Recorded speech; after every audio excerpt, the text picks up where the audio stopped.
नवाया जहो अल्हम्दुलिल्लाहिर्रब्बिल आलमीन वस्सलातु वस्सलामु अला अशरफिल अंबियाइ वल मुरसलीन।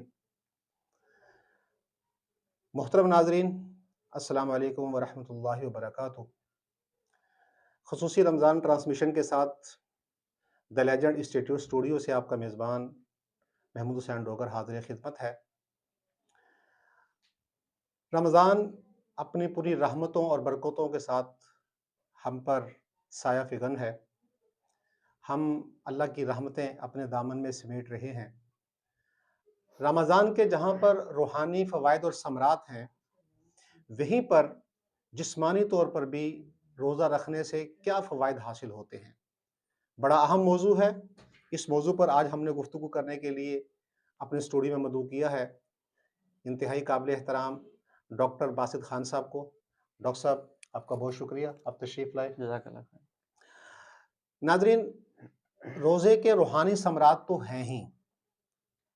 रूहानी तौर पर इंसान मज़बूत होता है, अल्लाह की रहमतें समेटता है और नेकी का अजर बढ़ा दिया जाता है। रमज़ान में नफ़ल का जो अजर है वो फ़र्ज़ के बराबर कर दिया जाता है और एक फ़र्ज़ उसका 70 गुना बढ़ा दिया जाता है और आम नेकी उसका अजर भी 70 गुना से ज़्यादा कर दिया जाता है। ये रूहानी समरात तो हैं ही, लेकिन इसके साथ-साथ रोज़ा रखने से जिस्मानी तौर पर भी फ़वाइद हासिल होते हैं। वो फ़वाइद क्या हैं? इस हवाले से आज हम गुफ्तगू करेंगे। डॉक्टर साहब, हमारे नाज़रीन को बताइएगा कि रोज़ा रखने से जिस्मानी तौर पर इंसान को क्या फ़वाइद हासिल होते हैं? जी, बहुत-बहुत शुक्रिया आपका आपने प्रोग्राम में इनवाइट किया। देखें जहाँ तक रोज़े का ताल्लुक है वो तो आप सबको पता है कि फ़र्ज़ किए गए हैं मुसलमानों पर और कुरान पाक में भी आया है कि इसका मकसद हासिल है, मकसद क्या है लअल्लकुम तत्तकून ताकि तुम परहेज़गार हो जाओ। जहाँ तक इसका रूहानी और जिस्मानी ताल्लुक है वो दोनों ही हैं, ठीक है? इसका रूहानी भी तो फ़ायदा है ही है, जो कि कुरान मजीद में भी आया है, लेकिन इसका जिस्मानी तौर पर भी बहुत सारे फ़वाइद हमारे हमें देखने को मिलते हैं। तो इसके अंदर जो पहला जो सबसे बड़ा फ़ायदा है वो ये है कि सबसे पहले जो हम रोज़ा रखते हैं इसमें 8 स तकरीबन समझे 12 से 20 घंटे का हमारा रोज़ा होता है, ठीक है? मुख्तलिफ़ ममालिक का म मैं टाइम बता रहा हूँ। तो जहाँ जितने भी ये हम रोज़ा इसमें रखते हैं, इसमें सबसे पहले जो हम भूख जैसे हम शुरू करते हैं खाना-पीना, आप खुद महसूस करते होंगे आपके जिस्म में कमज़ोरी आना शुरू हो जाती है, जी, ठीक है? और उसमें ये है कि जैसे आप खाना-पीना बंद कर देते हैं, उसमें हमारे जिस्म में बॉडी में चेंजेज़ आना शुरू हो जाती हैं। वो चेंजेज़ क्या आती हैं?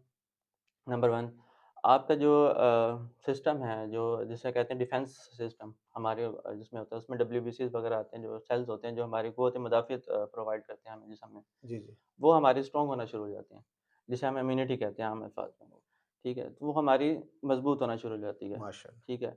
और रिसर्च में ये भी शो किया गया है कि जो एंटी कैंसरस सेल होते हैं बॉडी में, जी, जी। उसकी भी ये जो है ना बॉडी उसकी सफाई करना शुरू कर देती है, ठीक है?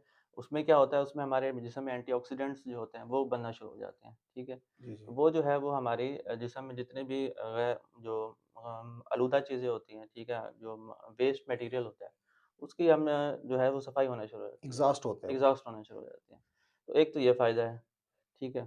और दूसरा ये कि देखें जितने भी बीमारियाँ हैं इंसान, ठीक है? रमज़ान शरीफ में ख़ास तौर पे आप देखेंगे बीमारियाँ जो हैं वो ये नज़ला, खाँसी, ज़ुकाम ये आम हो जाती हैं। हाँ जी। लेकिन ये है कि जैसे आप रोज़ा रखते हैं, आपकी इम्यूनिटी मज़बूत होती है। आप खुद नोटिस करेंगे कि लोग जो हैं वो इस तरफ का कम आते हैं मतलब जी, जो है मेडिसिन्स की तरफ और वो कहते हैं हम खुद ही ठीक हो जाएँगे और वो हो भी बिल्कुल ऐसे जाते हैं। हो जाता है, बिल्कुल ऐसे ठीक ही। है, इसी की ये है रमज़ान की बरकत कह लें आप, ठीक है? जी, जी। या ये जो हम कह सकते हैं इसमें जो हम हमारी इम्यूनिटी जो स्ट्रॉन्ग हो जाती है, खाने-पीने से हम खाना-पीना रोक देते हैं, तो जिस्म जो है इसमें थोड़ा मतलब टाइम लगता है, टाइमली होता है, ये नहीं कि आप पहले दिन हुँ, से हुँ। रोज़ा रखेंगे ऐसा हो जाएगा, लेकिन 1 हफ़्ते, 2 हफ़्ते में हम खुद ही अपने आप को चेंजेज़ महसूस करते हैं इंसान। जी। तो ये है हमारे मोटे-मोटे जो फ़वाइद हैं अच्छा, बेसिकली। दूसरा ये कि जैसे हम आम रूटीन में तो बाज़ औक़ात मुतअद्दिद बार हम मुख़्तलिफ़ चीज़ें खा रहे होते हैं। सुबह नाश्ता किया, फिर जी, जी, दोपहर को खाना खाते हैं, फिर रात का लंच, ये तो अ, नॉर्मल। डेफ़िनेट होता है, नॉर्मल ही है। इसके अलावा दरमियान में भी कुछ ना कुछ कोई फ्रूट, कोई इस तरह की फ़ास्ट फ़ूड चीज़ हम जी, खाते जी। हैं। रमज़ान के अंदर एक शेड्यूल बन जाता है सहरी और इफ्तारी का। जी, जी। दरमियान में ना आप एक पानी का कतरा पी सकते हैं, ना एक लुक़मा ले सकते हैं। ज़ाहिर है रोज़ा है, जी। तो सहरी और इफ्तारी में ही हम जो खाना हमने खाना है, तो उससे भी डेफ़िनेट बॉडी पे जी, जी। फ़वाइद होते हैं, आपका उसके जिस्म, हाँ जी, हाँ आपका जी। मैदा वो जो है। उसमें बहुत सारे फ़वाइद हैं, मैं उसमें ही आ रहा हूँ। आप पहली चीज़ ये देखिए ना कि आप हमारा जो खाना-पीना है वो बड़ा लिमिटेड हो जाता हाँ है, जी। ठीक है? लेकिन आजकल की जो हमारी यंग जनरेशन कह लें या जो भी लोग हैं वो इस चीज़ को थोड़ा वो कर रहे हैं, इसमें ना मतलब इंक्रीज़ कर रहे हैं। होना तो ये चाहिए कि आप मुतदिल खाएँ, ठीक है? बैलेंस डाइट जिसे हम कहते हाँ हैं, जी, ठीक है? सहरी में आप जैसे पराठा खा लें या इस तरह कर लें। लेकिन ये है कि हमारे आम तौर पे आजकल जो रूटीन है वो फ़ास्ट फ़ूड की आ गई है, हाँ जी, ठीक है? वो जो है ना उससे थोड़ा ये है कि हम जो अवॉइड करना चाहिए इंसान को, ठीक है? बाकी ये है कि जो खाना-पीना है वो हमारा वाक़ई कम हो जाता है, ठीक है? रमज़ान में, होना भी चाहिए और इससे ये है कि हमारी जो डिफेंस सिस्टम है हमारा, हाँ ठीक जी, है? वो इम्यूनिटी स्ट्रॉन्ग होती है, ये जो रिसर्चेज़ की गई हैं इसके हवाले से, ठीक है? बाकी जो हम खाते हैं जितना भी आम रूटीन में, उससे हट के हम वैसे रमज़ान में कम खा रहे होते हैं, लेकिन ये हम इफ्तारी के बाद जो खाते हैं वो हमें थोड़ा कम करना चाहिए, हुँ, ठीक है? जैसे ये तो हमें हदीस पाक में भी मिलता है, आप सल्लल्लाहु अलैहि वसल्लम जो हैं वो सल्लल्लाहु अलैहि अगर मैं आपसे सवाल पूछूँ क्या खाते थे रमज़ान इफ्तारी के हाँ बाद? जी, तो आप इसमें आपको रिसर्च करके देख लें, आपको नहीं मिलेगा। सिर्फ़ जो हदीस में आता है, वो सिर्फ़ 2-3 चीज़ों का ज़िक्र है, खजूर और पानी पीते थे या इसके अलावा वो शहद का इस्तेमाल करते थे या दूध का दूध इस्तेमाल का करते थे। इस्तेमाल, ठीक है? बिल्कुल इसके ऐसे ही है। अलावा जो है वो हदीस पाक में कहीं भी हमें इससे कोई नहीं आता कि आप वसल्लम क्या खाते थे और अच्छा हमारे यहाँ जैसे अब इफ्तारी में पकोड़े बन रहे हैं, समोसे बन रहे हैं, फ्रूट चाट है, दही बड़े हैं और मुख्तलिफ़ किस्म के लवाज़मात जी, हैं, जी। वो दस्तरख़्वान पे सजे होते हैं। तो मैदा आपका सुबह सहरी से लेकर इफ्तारी तक खाली है और फिर आप एकदम इतनी चीज़ें और ये फ़ास्ट फ़ूड और ऑयली चीज़ें जब आप खाएँगे, तो इसके नुकसानात होते हैं? जी डेफ़िनेटली होते हैं, क्यों नहीं होते और बहुत ज़्यादा होते हैं। आप देखें हमारी जो पाकिस्तान है उसमें डायबिटीज़ के अंदर पाकिस्तान नंबर 1 पे आ चुका है all hmm, over the world, ठीक है? उसकी रीज़न क्या है? ये इसकी रीज़न यही है कि हमारे पास जो हम ये जो फ़ास्ट फ़ूड ले रहे हैं, ठीक है? ऑयली चीज़ें ले रहे हैं, समोसे हो गए, पकोड़े हो गए। तो ये जो हैं, ये किस्म के ये आपके जिस्म में कैलोरीज़ का बम है, हुँ, ठीक है? आप अपनी कभी कोई डेली रूटीन चेक करें, तो आप अपनी फ़िज़िकल एक्टिविटी देखें, आप क्या कर रहे हैं दिन में? उसको आप टोटल काउंट कर लें। आजकल तो वॉचेज़ भी आ गई हैं, आपको बता देती हैं, भई हाँ आपका जी, कैलोरी इंटेक इतना है डेली का। आप उसके हिसाब से अपने आप को काउंट करना शुरू कर दें। अब फॉर एग्ज़ाम्पल एक समोसा है, आप उसको गूगल करें कि उस समोसे में कितनी कैलोरीज़ होती हैं, वो 300 टू 700 कैलोरीज़ हुँ, बताता है और आपकी डेली की रिक्वायरमेंट्स मेरे ख़्याल से 3000 भी नहीं होती। तो हुँ, एक समोसा 700 कैलोरीज़ प्रोवाइड कर रहा है, ठीक है? हम समोसे खा जाते हैं, सही बात बर्गर्स खा है। जाते हैं, पिज़्ज़ा खा जाते हैं, राइट, तो वो जो है ना, वो आपकी कैलोरीज़ बिल्कुल बहुत मतलब इंक्रीज़ बूस्ट कर देता है। इंक्रीज़ कर देता है। कर इस देता वजह से आपके जो इंसुलिन जो बनाता है हमारा पैंक्रियाज़, हुँ, उसको वर्क ओवरलोड करना पड़ता है। जिसकी वजह से उसके जो सेल्स होते हैं वो एग्ज़ॉस्ट हो जाते हैं, डिस्ट्रॉय हो जाते हैं, मतलब ओवरलोड्स की वजह से उसके फंक्शन नहीं रहता वो नॉर्मल। ये आहिस्ता-आहिस्ता होता है। इसलिए ना जब शुगर आपको डायग्नोज़ भी होती है वो अमूमन 30 से प्लस साल की एज में होती है। जो 15 साल 20 साल में होते हैं वो दूसरी बीमारी होती है, वो टाइप 1 होती है। टाइप 2 जो होती है वो 30 से 35 साल में होती है। वो वजह यही है कि इंसुलिन का जो पैंक्रियाज़ है, हम इंसुलिन बना रहे हैं, वो वर्क करता एंड में वो एग्ज़ॉस्ट हो जाता है। जब एग्ज़ॉस्ट होता है तो आपको शुगर आना शुगर के जो है असरात शुरू हो जाते हैं। अच्छा तो एक और भी जब आप अफ़्तारी में इतनी चीज़ें खाएँगे और इतनी हेवी डाइट जब आप लेंगे, तो एक भारीपन भी तबीयत पर महसूस होता है। जी, जी, उसके बाद फिर आपके लिए इशा की नमाज़ अदा करना और तरावी पढ़ना तो बहुत ही बहुत मुश्किल मुश्किल हो जाता ऐसे है। ही है। तो आप क्या सजेस्ट करेंगे कि अफ़्तारी में हमें नॉर्मली क्या चीज़ खानी चाहिए कि जिससे हमारी कैलोरीज़ भी पूरी हो जाएँ, हमारी खाने की ज़रूरत भी पूरी हो जाए और भारीपन भी ना हो और सेहत के लिए भी मुफ़ीद हो? इस जी। हवाले से क्या मशवरा देंगे हमारे नाज़रीन को? जी, देखें इफ्तारी में आप जितना मिनिमम हो सके खाएँ, ठीक है? उसकी रीज़न ये है कि आप जब इफ्तारी में कम खाएँगे आपको जो है वो वर्किंग जो है ना बंदा हुँ, फिज़िकली एक्टिव रहता है, ठीक है? हुँ, आप ज़्यादा खाएँ आपने कभी नोटिस किया होगा आप में सुस्ती आ आ जाती है, जाती ठीक है? उसकी वजह ये है कि आपका मेटाबॉलिज़्म वर्क करना शुरू कर देता है, आपका जो ब्रेन है वो रेस्टिंग की तरफ जाना शुरू कर देता है, बिल्कुल ठीक है? ऐसे। उसका अब आप ये करें कि आपने इफ्तारी में अगर खाना भी है उसमें आप फ्रूट ले सकते हैं, ठीक हुँ, है? आप फ्रूट चाट ले सकते हैं, ठीक है? अगर आपने ज़्यादा से ज़्यादा खाना भी है तो इसमें खजूर ऐड कर लें, हुँ, ठीक है? खजूर और पानी, ठीक है? ये 4-5 चीज़ें हैं आप सैलेड बना के खा सकते हैं, ठीक है? मतलब लाइट फूड खाएँ, आप उसको रोटी और या चावल और वो जो हम खाते हैं समोसे, पकोड़े, दही बल्ले, ये चीज़ें आप थोड़ा अवॉइड करें, ख़ास तौर पे ऑयली चीज़ें, बिल्कुल ठीक सही। है? आप फ्रेश सैलेड खा लें, आप चना बॉयल करके खा लें, ठीक है? आप वो खा सकते हैं, खजूर खा सकते हैं, खजूर ले लें 2-4-5, ठीक है? वो खा लें आप, उसको या भिगो के उसको पानी में पी लें उसका, हाँ जी, ठीक है? ये बेस्ट चीज़ें हैं आपके लिए, ठीक है? आप ग्रीन टी, कहवा पिएँ, ठीक जी, है? पानी का इस्तेमाल ज़्यादा करें आप ज़्यादा। ठीक। इसके अलावा आप ज़्यादा देखें अगर आप कुछ खाएँगे भी सही ऑयली चीज़ें, वो उसका फिर नुकसानात भी अलग हैं। हमारे यहाँ देखें अब 2-3 चीज़ें हैं बीमारियाँ जो बहुत कॉमन है, हुँ, ठीक है? हुँ, वर्ल्ड वाइड में इतनी नहीं है जो हमारे यहाँ एक जैसे शुगर है, दूसरी फिर हमारे पास कार्डियोवैस्कुलर डिज़ीज़ हुँ, आ जाती हैं, हुँ, ठीक है? अब ब्लड प्रेशर ब्लड है, इस प्रेशर है, तरह की उसके चीज़ें। अंदर हाँ। सारी चीज़ें आ जाती हैं। हुँ, हुँ। तो ये जो चीज़ें हैं, हमें इसका फिर थोड़ा देखना पड़ता है, अवॉइड करनी चाहिए और जो है वो हेल्दी खाना चाहिए। अच्छा, कुरान पाक में अल्लाह ने फरमाया कि जो मुसाफ़िर है और जो बीमार है, हुँ, हुँ। उसको अल्लाह ने रियायत दी है। जी, जी।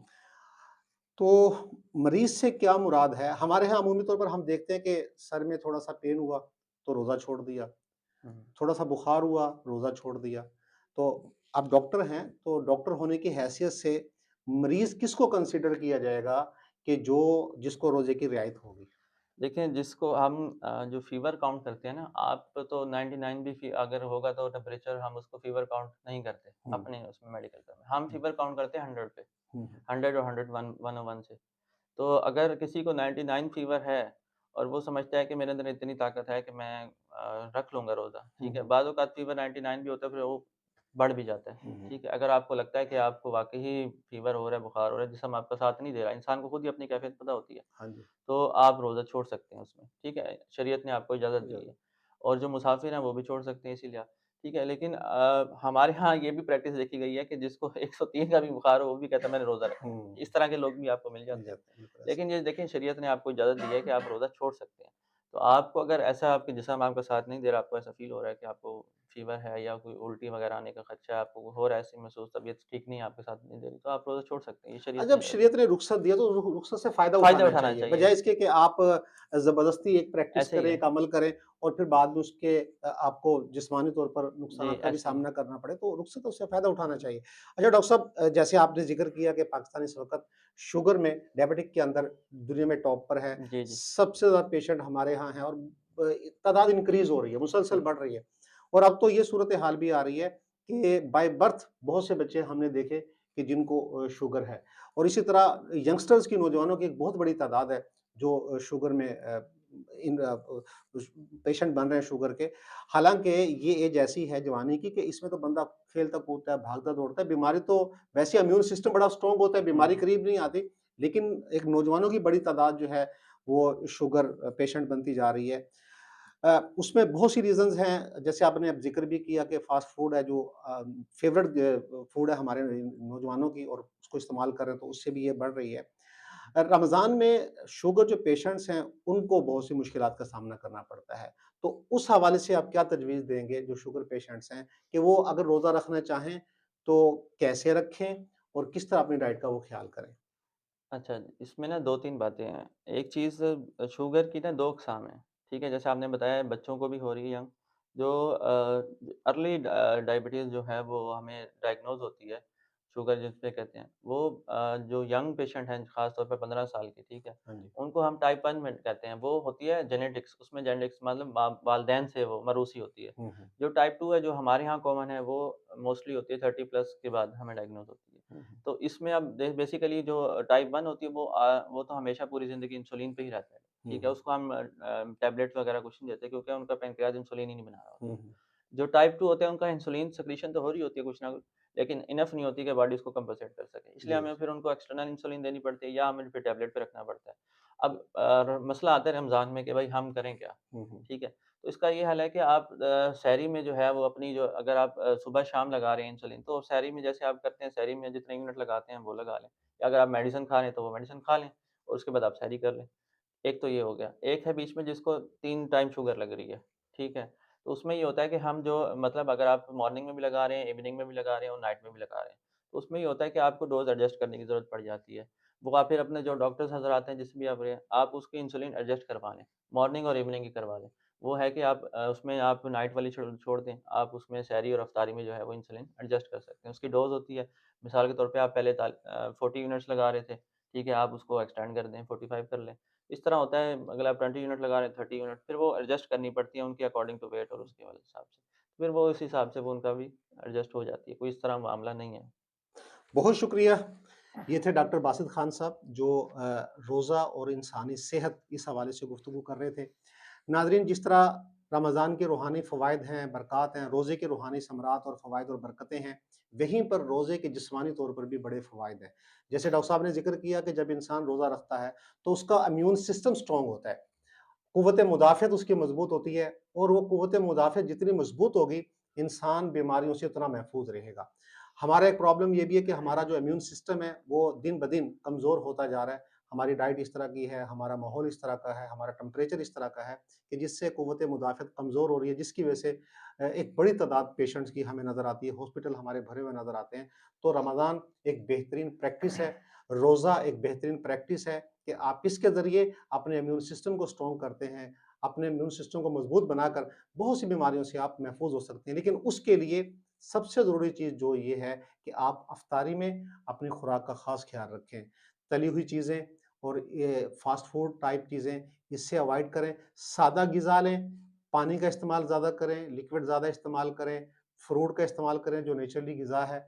इससे जब आप ये चीज़ें इस्तेमाल करेंगे, तो आप जिस्मानी तौर पर भी फ़िट होंगे, सेहत भी आपकी अच्छी होगी और रोज़े के जो समरात और फ़वाइद हैं, वो तो आपसे मिटे रहेंगे।